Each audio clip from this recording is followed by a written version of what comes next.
اور زمین میں قتل و غارت کرے گی، خون بہائے گی۔ اگر تم اپنے اس دعوے میں سچے ہو تو مجھے ان چیزوں کے نام بتاؤ۔ فرشتے قرار کرتے ہوئے اعلان کرتے ہیں، قالوا سبحانک لا علم لنا الا ما علمتنا سبحانک اللہ ہمیں قرار ہے کہ تو پاک ہے، عیبوں سے تو پاک ہے، شریکوں سے۔ لا علم لنا الا ما علمتنا، نہیں علم ہمارا مگر جتنا تو نے ہمیں سکھایا۔ اللہ ہم اقرار کر رہے ہیں، اعتراف کر رہے ہیں کہ ہمارا علم محدود ہے، تیرا علم لا محدود ہے۔ سبحانک ہمیں قرار ہے تو کسے جیسا نہیں، تیرے جیسا کوئی بھی نہیں، تو پاک ہے میرے اللہ، عیبوں سے تو پاک ہے میرے اللہ، شریکوں سے۔ سبحانک کا معنی ہے سبحانہ، مجھے قرار ہے تو کسے جیسا بھی نہیں، تیرے جیسا کوئی بھی نہیں۔ مثال دے کے سمجھایا ہی نہیں جا سکتا، دی ہی نہیں جا سکتی کہ خدا فلاں جیسا ہے یا فلاں خدا جیسا ہے۔ سبحانک تیرے جیسا کوئی بھی نہیں، مجھے قرار ہے میرے اللہ، مجھے اعتراف ہے میرے اللہ، تیری ذات جیسا کوئی بھی نہیں۔ چوتھے پارے میں اللہ فرماتے ہیں، الذین یذکرون اللہ قیاما وقعودا وعلی جنوبہم ویتفکرون فی خلق السماوات والارض ربنا ما خلقت هذا باطلا سبحانک فقنا عذاب النار۔ عقل والے تو وہ لوگ ہیں جو یذکرون اللہ قیاما وقعودا وعلی جنوبہم، اللہ کو اس قدر یاد کرتے ہیں، بیٹھے ہیں تب بھی اللہ کی یاد، کھڑے ہیں تب بھی اللہ کا ذکر، اور اگر وہ لیٹے ہوئے اپنی کروٹ و پہلو بدلتے ہیں پھر بھی اللہ کو یاد کرتے ہیں۔ آسمان و زمین اور دیگر کائنات کی پیدائش میں غور و فکر کرتے ہیں، اللہ کی وحدانیت کو سمجھتے ہیں، اس کے دلائل میں غور کرتے ہیں، تدبر کرتے ہیں، نتیجہ یہ نکلتا ہے وہ اقرار کر کے کہتے ہیں سبحانک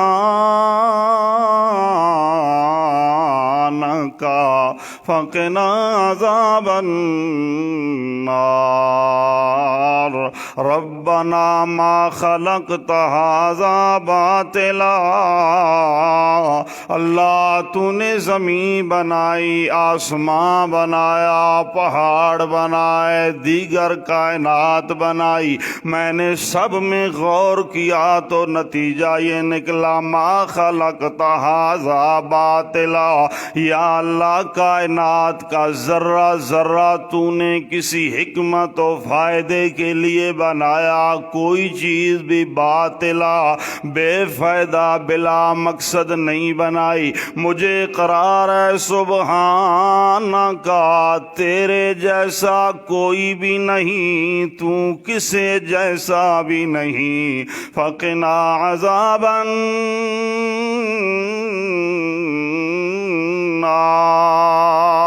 مجھے بچا میرے اللہ آگ کے جہنم کے عذاب سے۔ تو یہاں بھی وہی جملہ فرشتے کہہ رہے ہیں سبحانک لا علم لنا الا ما علمتنا۔ اللہ ہمیں قرار ہے، ہمیں اعتراف ہے، تیرے جیسا کوئی بھی نہیں، تو کسی جیسا بھی نہیں۔ ہمارا علم تو اتنا ہی ہے جتنا تو نے ہمیں دیا۔ انک انت العلیم الحکیم، جملہ اسمیہ لا کے انک انت العلیم الحکیم، پکی بات ہے میرے اللہ تو ہی العلیم بکل شیء الحکیم فی کل شیء، ہر چیز کا علم بھی تیرے پاس ہے، اور اپنے ہر کام میں، فعل میں، تدبیر میں، خلق میں، امر میں تو حکیم ہے، حکمت سے خالی تیرا کوئی کام بھی نہیں۔ ہم تو اقرار کر رہے ہیں میرے اللہ الحمدللہ، ساری تعریفیں تیرے لیے، حتیٰ کہ تو کسی کی جڑ کاٹ کے رکھ دے، کسی قوم پہ عذاب بھیج کے تباہ و برباد کر کے رکھ دے، فَقُطِعَ دَابِرُ الْقَوْمِ الَّذِينَ ظَلَمُوا وَالْحَمْدُ لِلَّهِ رَبِّ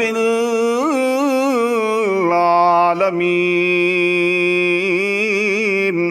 ہماری زبان سے یہی جملہ نکلے گا میرے اللہ الحمدللہ، ساری الوہیت والی، مشکل کشائی والی تعریفیں تیرے لیے۔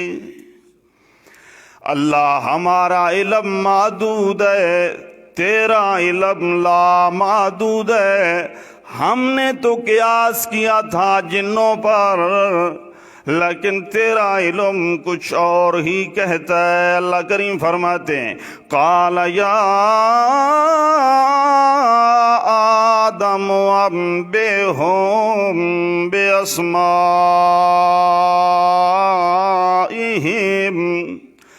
اللہ نے حکم دے کے فرمایا اے آدم پیغمبر بتائیے ان فرشتوں کو نام ان چیزوں کے۔ چند چیزیں سامنے کی، فرمایا ان کے نام بھی بتائیے، ان کے خواص بھی۔ فَلَمَّا أَنبَأَهُم بِأَسْمَائِهِمْ،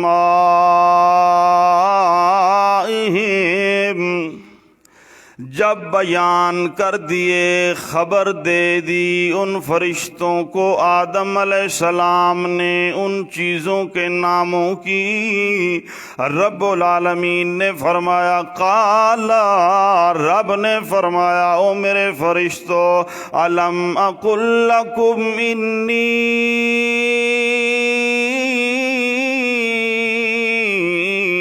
اعلم غیب السماوات والارض، بتاؤ نا کیا میں نے تمہیں کہا نہیں تھا ان انی اعلم غیب السماوات والارض، بے شک میں ہی جانتا ہوں آسمانوں میں جو چھپی چیزیں ہیں، زمینوں میں جو چھپی چیزیں ہیں۔ غیب کو جاننے والا، پردے کی بات کو جاننا، دیکھنا، سننا، یہ میرا ہی کام ہے، یہ غیب کا معاملہ تھا، اور میرا دعویٰ ہے کہ غیب کو سوا میں اللہ کے اور جانتا۔ قُل لا يعلم من في السماوات والأرض الغيب إلا الله وما يشعرون أيان يبعثون۔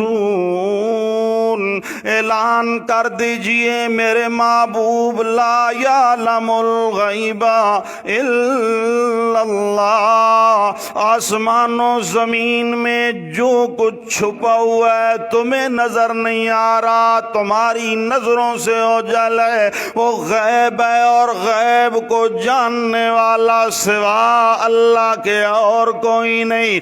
جن ہستیوں کے بارے میں تمہارا عقیدہ ہے وہ غیب کی باتیں جانتی ہیں، میں رب کا اعلان ہے، ما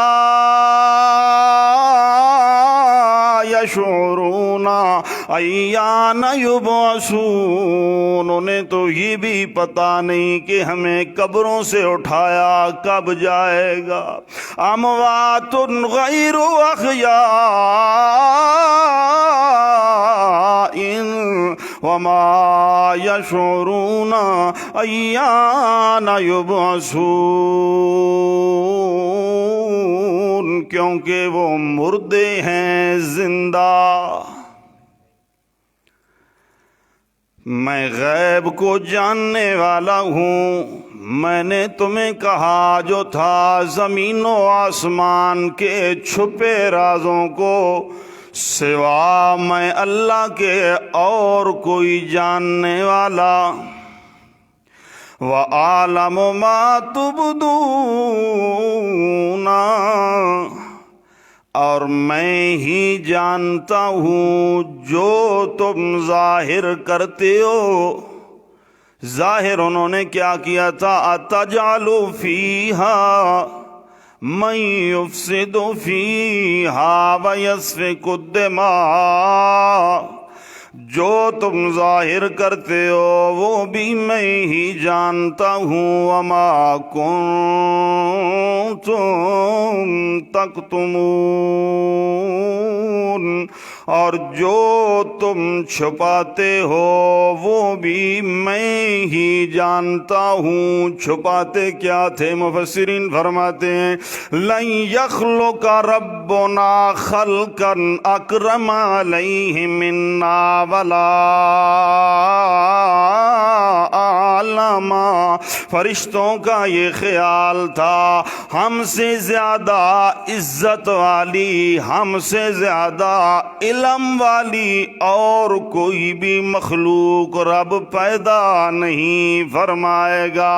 لیکن رب العالمین نے فرشتوں سے بھی اعلیٰ مخلوق حضرت انسان پیدا فرما دی۔ فرمایا جو ظاہر کرتے ہو یا دل میں چھپاتے ہو سب کو جاننے والا میں ہوں۔ یعلم السر واخفا وَلَقَدْ عَلِمْنَا الْمُسْتَقْدِمِينَ مِنْكُمْ وَلَقَدْ عَلِمْنَا الْمُسْتَأْخِرِينَ، اگلوں کو بھی میں جانتا ہوں، پچھلوں کو بھی میں جانتا ہوں، لہذا ماننا پڑے گا عالم ما کان وما یکون، سوا میں خدا کے اس کائنات میں اور کوئی نہیں، حتیٰ کہ میرا سب سے لاڈلا پیغمبر جناب محمد الرسول اللہ صلی اللہ تعالی علیہ وسلم، ان کو بھی میں نے علم سے نوازا، شرافت دی، عزتیں دی، بلکہ یہاں تک میں نے فرمایا انہ لذکر لک ولقومک، میرا پیغمبر یہ قرآن آپ کی بھی عزت ہے، آپ کی قوم کی بھی عزت ہے۔ علمک ما لم تکن تعلم کا اعلان کرنے کے باوجود میرا اعلان ہے میرا پیغمبر کل غیب سوا میں رب کے اور جاننے والا کوئی نہیں، میرے علم کا یہ حال ہے۔ علیم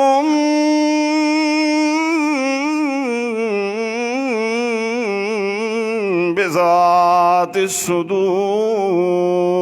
انسانی دلوں میں آنے والے خیالات تک سے میں اللہ کریم واقف ہوتا ہوں، باخبر اور بعلم ہوتا ہوں، لہذا تمہاری چھپی باتوں کو بھی میں جانتا ہوں اور اعلانیہ باتوں کو بھی میں جانتا ہوں۔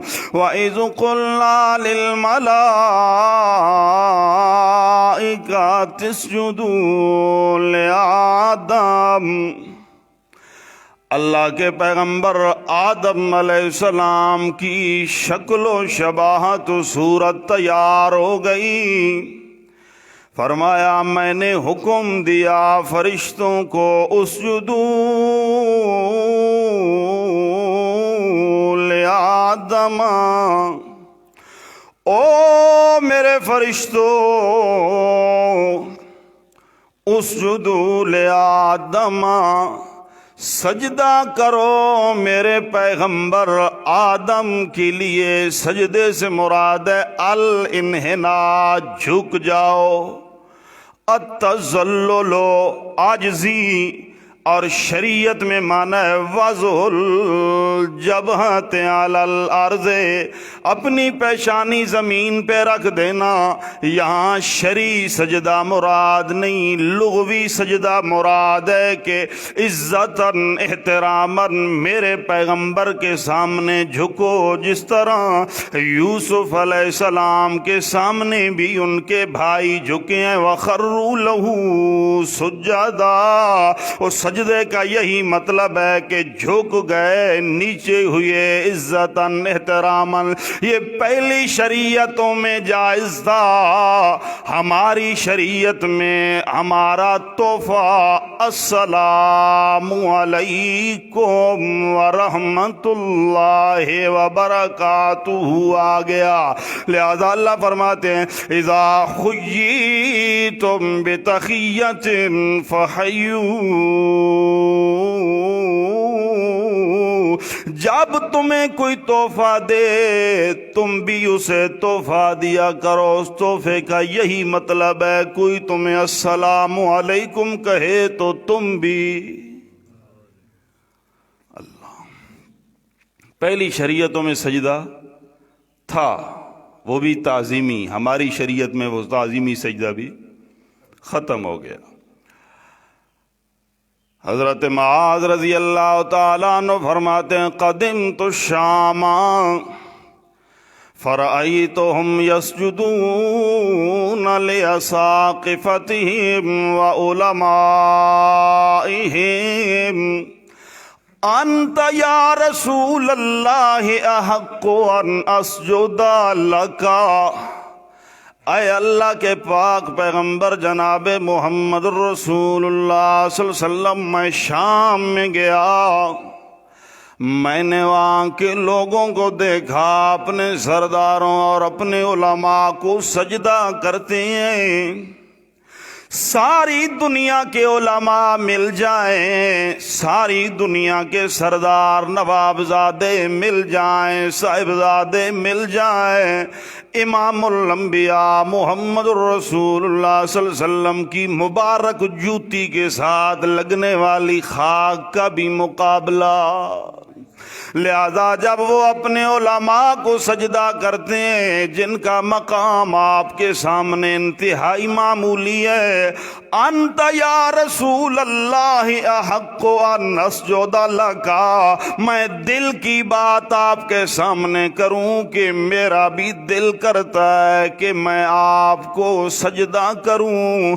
اللہ کے پیغمبر کے الفاظ سنیے، فرمایا لو کنت آمرا بشرا ان یسجد لبشر لامرت المرأة ان تسجد لزوجها من عزم حقه علیہا۔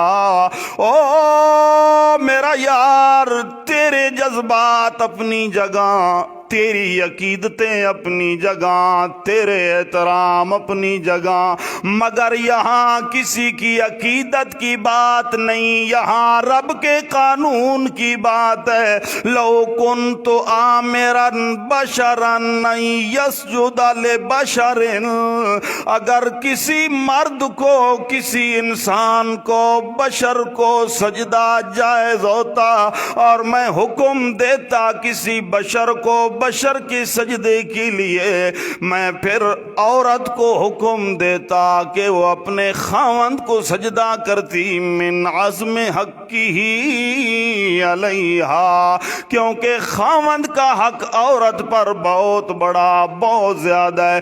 جب میں عورت کو بھی سجدے کا حکم نہیں دے رہا، عورت اپنے خاوند کو سجدہ نہیں کر سکتی، تو کوئی دوسرا بھی کسی بشر کو سجدہ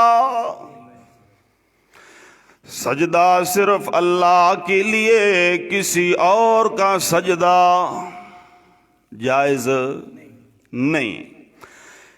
دوسرا معنی فرمایا اسجدوا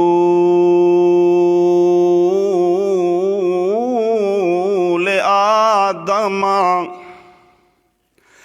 میں رب نے حکم دیا اپنے فرشتوں کو، او میرے فرشتوں سجدہ کرو، لآدم، لام الہ کے معنی میں ہے، مطلب یہ ہے کہ سجدہ تو اللہ کا کرنا ہے، وآدم قبلۃ، آدم میرا پیغمبر قبلہ ہے۔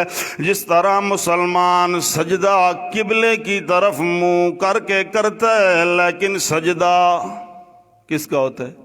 قبلے کا، اللہ کا۔ شاعر سیدنا حسان بن ثابت رضی اللہ تعالیٰ عنہ فرماتے ہیں، الیس اول من صلی لقبلتکم وعرف الناس بالقرآن والسنن،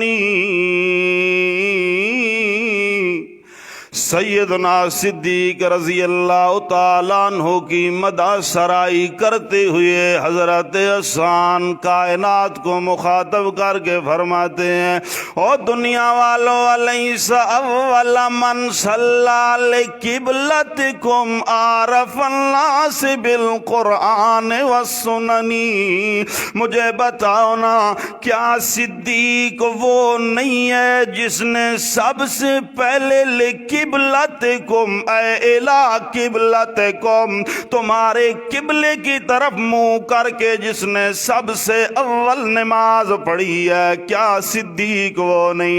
اگر مانتے ہو کہ صدیق ہی سب سے اول قبلے کی طرف منہ کر کے نماز پڑھنے والا ہے، پھر ماننا پڑے گا عارف الناس بالقرآن والسنن، صدیق سے زیادہ قرآن کو جاننے والا، پیغمبر کی سنت کو جاننے والا اور پھر یہ بھی ماننا پڑے گا صدیق جہاں قرآن کا جو مطلب بیان کرتا ہے، پھر مانو کہ عارف الناس بالقرآن، صدیق جتنا قرآن کا مطلب سمجھتا ہے، اور والسنن، اور صدیق اگر نماز میں رفع یدین نہیں کرتا، لم یرفع یدیہ الا اول مرہ، صرف ایک ہی مرتبہ صدیق رفع یدین کرتا ہے، تو پھر مانو عارف الناس بالقرآن والسنن، سنت بھی صدیق سے زیادہ اور کوئی نہیں۔ تو وہاں بھی لقبلتکم، لام الہ کے لیے، یہاں بھی لام الہ کے معنی میں، یعنی آدم قبلہ ہے۔ اللہ فرماتے ہیں اسجدوا الی آدم، آدم کی طرف سجدہ کرو، آدم کو سجدہ، بلکہ آدم کی طرف سجدہ کرو۔ فسجدوا الا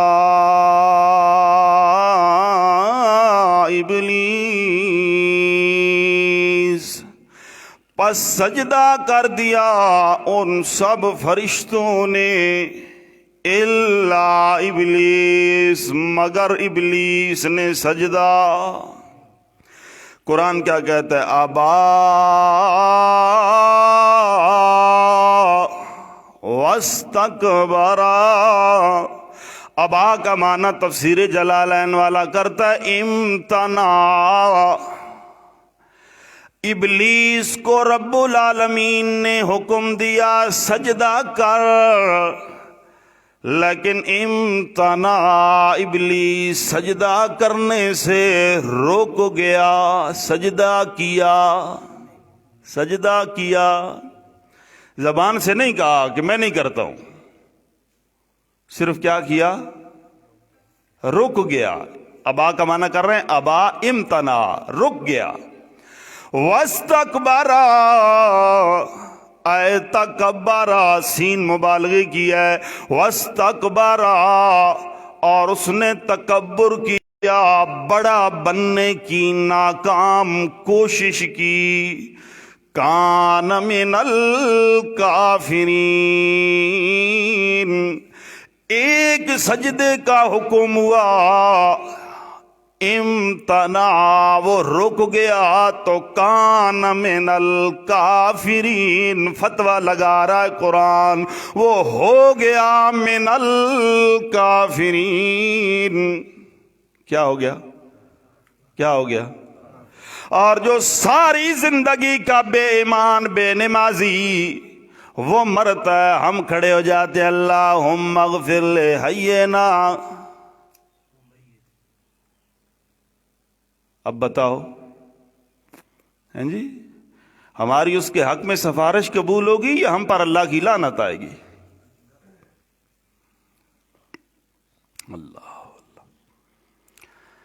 اللہ فرماتے ہیں میں نے سجدے کا حکم دیا، ابلیس نے انکار کیا، عملی طور پہ رک گیا۔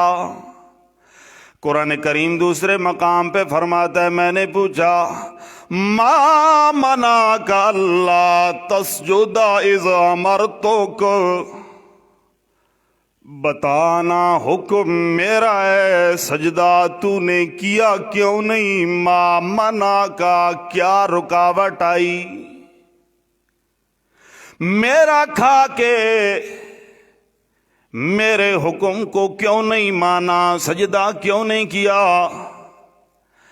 عقل سے کام لیتا ہے، وحی کے مقابلے میں، اللہ کے حکم کے مقابلے میں عقل چلا رہا ہے، اور حکم خداوندی کے مقابلے میں عقل چلانا حرام ہے۔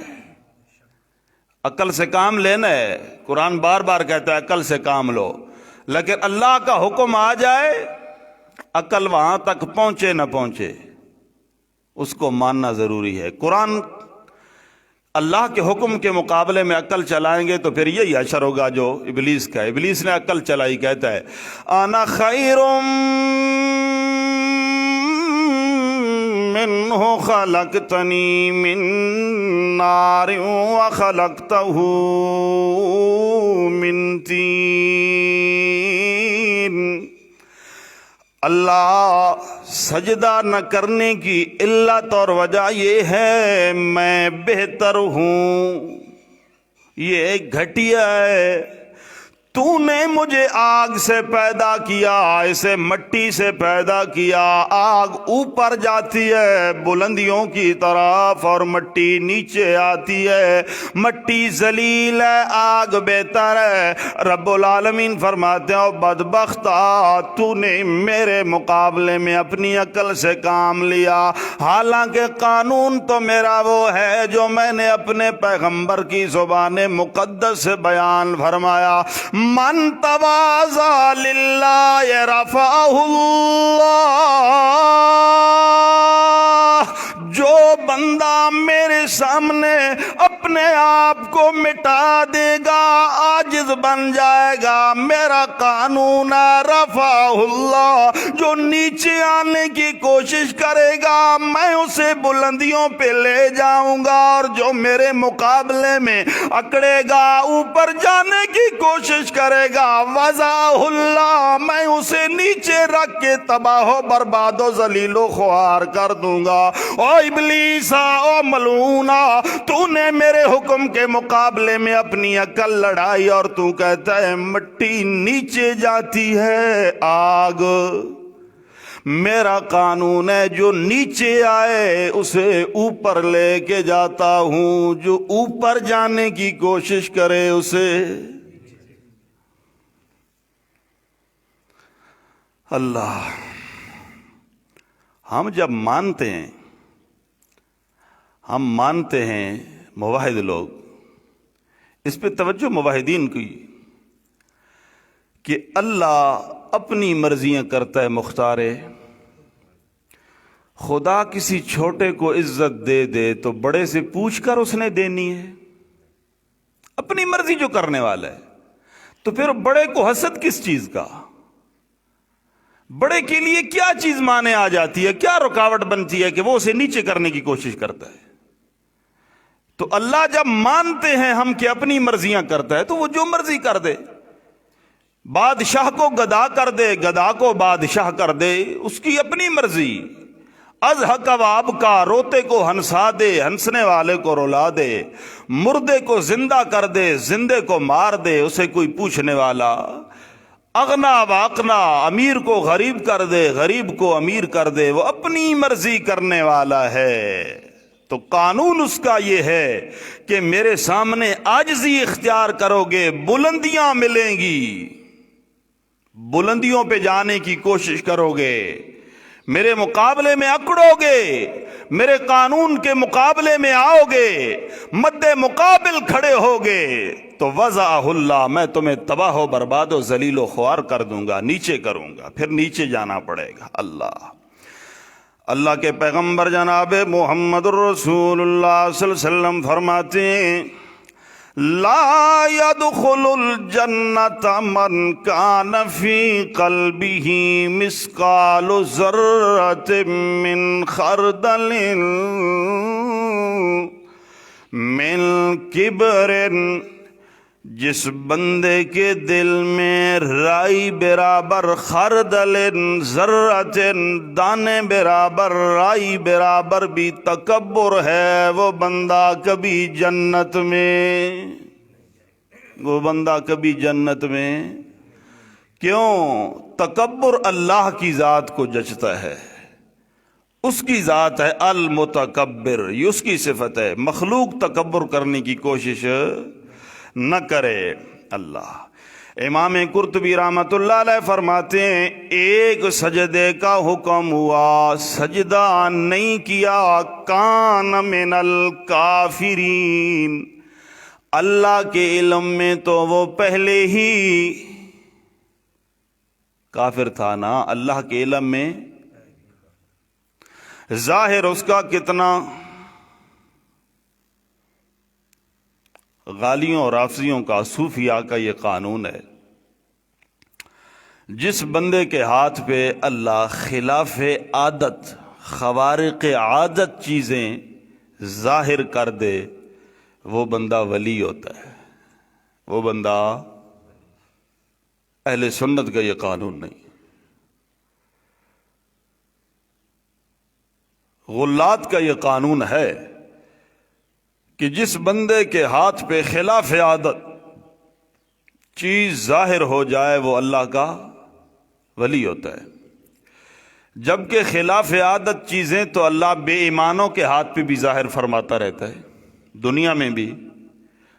اور دجال کے بارے میں آپ احادیث کو دیکھیں، وہ آسمان کو حکم دے گا بارش برسے گی، زمین کو آرڈر کرے گا غلے نکلیں گے، جوان کو قتل کر کے 2 ٹکڑے کر کے آرڈر کرے گا، جڑ جائے گا، تو اب اس کو خدا مان لیں؟ عقیدے کے کمزور لوگ ہی اس کی یہ چیزیں دیکھ کر اسے خدا مان لیں گے۔ جو مواحد لوگ ہوں گے، اللہ والے ہوں گے، وہ سو سے کہیں گے نہیں تجھے خدا نہیں مانتے، ایسی ہزاروں چیزیں تو دکھا دے تب بھی تو۔ یونس بن عبد الاعلی الصدفی رحمہ اللہ تعالی فرماتے ہیں میں امام شافعی رحمۃ اللہ علیہ کے پاس گیا اور میں نے کہا امام لیث رحمۃ اللہ تعالی علیہ فرماتے ہیں اذا رأیتم الرجل یمشی علی الماء فلا تغتروا، اگر تم کسی آدمی کو دیکھو نا کہ وہ پانی پہ چل رہا ہے پھر بھی دھوکہ نہ کھانا، حتی تعرضوا امرہ علی الکتاب والسنہ، اس کی یہ حالت دیکھو کہ پانی پہ چل رہا ہے تو اسے اللہ کا ولی نہ مان لو، دھوکے میں نہ آنا، اس کا معاملہ، اس کے اعمال، اس کا کردار کتاب و سنت پر پیش کرنا، اگر اس کا کردار، اس کا عمل کتاب و سنت کے موافق نکلا تو وہ بندہ اللہ کا ولی ہے، کتاب و سنت کے مخالف اگر نکلا تو پھر اس کا پانی پہ چلنا ولایت کی دلیل۔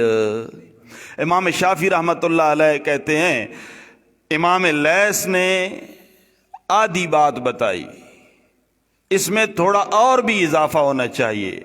اذا تأیتم الرجل یمشی علی الماء ویطیر فی الہوا، اگر کسی آدمی کو تم دیکھو کہ پانی پہ چل رہا ہے یا فضا میں اڑ رہا ہے، فلا تغتروا، پھر بھی دھوکہ نہ کھانا، حتی تعرضوا امرہ علی الکتاب والسنہ، پھر بھی دلیل، پھر بھی معیار اللہ کی کتاب اور مصطفیٰ کی سنت ہے۔ اگر مصطفیٰ کی سنت پہ چل رہا ہے، اللہ کی کتاب پہ چل رہا ہے، اس کے ہاتھ سے کوئی بھی کرامت ساری زندگی ظاہر نہیں ہوتی تو وہ اللہ کا ولی ہے، اور ساری زندگی خلاف عادت اس کے ہاتھ سے چیزیں ظاہر ہو رہی لیکن عمل اس کا پیغمبر کی سنت کے مخالف ہے، عمل اس کا کتاب اللہ کے مخالف ہے، ایسا بندہ بے ایمان ہو سکتا ہے اللہ کا دوست۔ غلطی دوستو یہاں ہی سے لگتی ہے، ہم جب خلاف عادت چیز دیکھتے ہیں تو سمجھتے ہیں کہ یہ شاید بڑا اللہ کا محبوب اور پیارا بندہ ہے، نہ، دلیل کتاب و سنت رب نے بتایا۔ اور ایک آدمی کتاب و سنت، ولایت کی سب سے بڑی دلیل ہے استقامت علی الکتاب والسنہ، آدمی کتاب و سنت پہ ڈٹ جائے، ساری زندگی اس سے خلاف عادت کوئی چیز ظاہر نہ ہو، پھر بھی وہ اللہ کا ولی ہے، وہ اللہ کا ولی ہے۔ لیکن ساری زندگی ایک آدمی سے چیزیں ظاہر ہو رہی ہے، کبھی دیواریں بھگا رہا ہے، کبھی پانی پہ چل رہا ہے، کبھی فضا میں اڑ رہا ہے، پھر بھی یہ اللہ کا ولی نہیں، اللہ کا دشمن ہے، اللہ کا دشمن ہے، کیونکہ اللہ کے قانون سے ٹکرا رہا ہے، پیغمبر کی سنت سے ٹکرا رہا ہے۔ تو دلیل اور معیار وہ اللہ کی کتاب اور نبی کی سنت ہے۔ اللہ کریم فرماتے ہیں خیر ہم نے سجدے کا حکم دیا، باقی تو سب نے سجدہ کیا، ابلیس انکار کر گیا، ابلیس کافر ہو گیا۔ ایک سجدے کا انکار کر کے کیا ہو گیا؟ تو ہمیں نماز کا خیال کرنا ہے یا نہیں کرنا ہے؟ فرض نماز ہے نا۔ ویسے بھی رمضان، اور رمضان میں نبی کریم صلی اللہ علیہ وسلم فرماتے ہیں من تقرب الیہ، رب فرماتا ہے جو بندہ میرے قریب آئے نا نوافل کے ذریعے، خوشی والی چیز کے ذریعے، کان کمن ادا فریضہ، میں اسے نفل کا ثواب اتنا دیتا ہوں جتنا وہ فرض ادا کرتا ہے تو میں اسے ثواب دیتا ہوں۔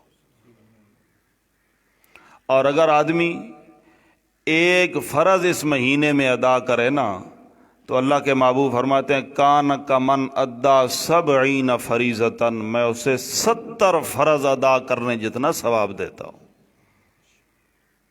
اتنی فضیلت والا مہینہ ہے، تو اس مہینے کی بھی قدر کرنی ہے۔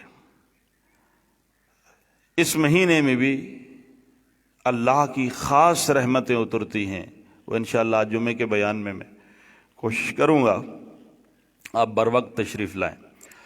تو فرمایا کان من الکافرین، ایک سجدے کا منکر ہو کے کیا بنا؟ کافر۔ خیر اس کا معاملہ نپٹانے کے بعد اللہ فرماتے ہیں قلنا یا آدم اسکن انت وزوجک الجنہ، میں نے حکم دیا اے آدم تو بھی تیری بیوی بھی رہائش رکھو جنت میں، تو بھی تیری بیوی بھی کدھر رہائش رکھو؟ وَكُلَا مِنْهَا رَغَدًا حَيْثُ شِئْتُمَا، اور کھاؤ اس جنت میں کھلا جہاں سے چاہو تم، کام نہیں کرنا ہے کھانا ہے، کام نہیں کرنا ہے کھانا ہے اللہ۔ اس لیے شہید کو جب یہ کھانے والی لذتیں ملتی ہے نا، رب ان سے پوچھتا ہے مانگو کیا مانتے ہو، حل تشتہون شیئا، شہید کہتے ہیں رب العالمین تو نے ہمیں وہ دیا لم یوت احدا، لم توت احدا، وہ تو نے کسی ایک کو بھی نہیں دیا، لہٰذا ہمیں کسی چیز کی ضرورت نہیں۔ رب العالمین دوسری مرتبہ تیسری مرتبہ یہی سوال کرتا ہے فلما علموا اللہ یترکوا، اب شہیدوں کو یقین ہوتا ہے کہ مانگے بغیر اللہ چھوڑتا نہیں، وہ کہتے ان ترد ارواحنا الی اجسادنا حتی نقتل فی سبیلک مرۃ اخری، اللہ پھر ایک تمنا ہے کہ ہماری روحوں ہمارے جسموں میں واپس کرے، روحوں کو جسموں میں، روحیں پہلے ہی جسموں میں آ جائیں تو پھر مطالبے کا کیا مقصد؟ روحیں پہلے ہی جسموں میں آ جائیں تو عاد فی روحہ فی جسد ہی پہلی ہو چکا ہے، تو شہید یہ تمنا کیوں کرتا ہے؟ معلوم ہوا کہ تعاد روحہ فی جسد ہی مولوی کا بنایا ہوا ٹکڑا ہے جی۔ پیغمبر کا فرمان تو کہتے ہیں شہید مطالبہ کر رہا ہے ان ترد ارواحنا الی اجسادنا، کیوں؟ حتی نقتل فی سبیلک مرۃ اخری، یا اللہ یہاں جو جسم تو نے دیے ہیں یہ کھا رہے ہیں پی رہے ہیں مزے کر رہے ہیں، مگر مزہ نہیں، مزہ وہ ہے جو تیری راہ میں مرنے کے اندر آیا تھا، جب جسم کو تکلیف پہنچی تھی، وہ مزہ ہے نا، وہ مزہ تیری جنت میں بھی نہیں۔ تو اللہ کہتے ہیں جنت میں کھاؤ، لیکن ایک بات یاد رکھنا لا تقربا ہذہ الشجرہ، اس درخت کے قریب۔ حافظ ابن کثیر رحمۃ اللہ علیہ فرماتے ہیں نہ قرآن نے بیان کیا نہ پیغمبر کی صحیح سنت سے ثابت ہے کہ وہ درخت کون سا تھا، بس کوئی درخت تھا، اتنا ہمارا ایمان ہے، باقی یہ سارے اندازے ہیں، گندم کا تھا، کیا تھا کیا تھا کیا تھا، جو بھی تھا یہ سارے اندازے ہیں۔ نہ قرآن نے بتایا کہ کون سا درخت تھا، نہ پیغمبر نے بتایا کہ کون سا، ہمارا ایمان ہے کہ درخت ضرور تھا، درخت ضرور تھا، جس چیز کا بھی تھا رب جانے اور اس کا کام جانے۔ فَتَكُونَا مِنَ الظَّالِمِينَ، اگر چلے گئے تو ہو جاؤ گے من الظالمین، اپنا مرتبہ کم کرنے والوں سے۔ یہاں جنت میں ابھی داخلہ بھی مل چکا، اب شیطان پہنچے گا اور شیطان اپنی کارروائی شروع کرے گا، نتیجتاً جنت سے زمین میں آنا پڑے گا، اور پھر زمین میں آ کے محنت اسی جنت کے لیے کرنی ہے، زمین میں آ کے محنت اسی جنت کے لیے کرنی ہے، زمین میں آ کے اس کو بھولنا نہیں ہے، اصلی مقام کو بھولنا نہیں ہے۔ دوستو دنیا کمانا برا نہیں ہے، دنیا تو کمانی ہے۔ نبی علیہ السلام نے تو اس بندے پر اعتراض فرمایا، اسے برا جانا جو ہاتھ پہ ہاتھ دھر کے بیٹھ جائے اور کہتا ہے اللہ دے گا، اسے ہاتھ پاؤں مارنے چاہیے، لیکن اس قدر بھی نہ مارے کہ وہ غافل ہو جائے۔ اللہ کریم صحابہ کی صفت بیان کرتے ہوئے، مومنوں کی صفت بیان کرتے ہوئے، رجال لا تلہیہم تجارۃ ولا بیع عن ذکر اللہ، خرید و فروخت اور تجارت کرو لیکن ان لوگوں کی طرح کرو جنہیں تجارت، خرید و فروخت، کوئی سودا، کوئی لین دین اللہ کی یاد سے غافل نہ کرے۔ توحیدیوں کے پیر سید عنایت اللہ شاہ صاحب بخاری رحمۃ اللہ تعالی علیہ اپنے مریدین متوسلین کو یہ وصیت فرمایا کرتے تھے، ہاتھ کار ول تے دل یار ول۔ ہاتھ کام کی طرف ہو، کام بھی کرنا ہے، لیکن دل کی توجہ اللہ کی طرف ہی رہے، اللہ کی طرف، اللہ کی یاد سے کبھی غافل نہیں ہونا، اس جنت کے لیے محنت کرتے رہنا۔ اللہ عمل کی توفیق۔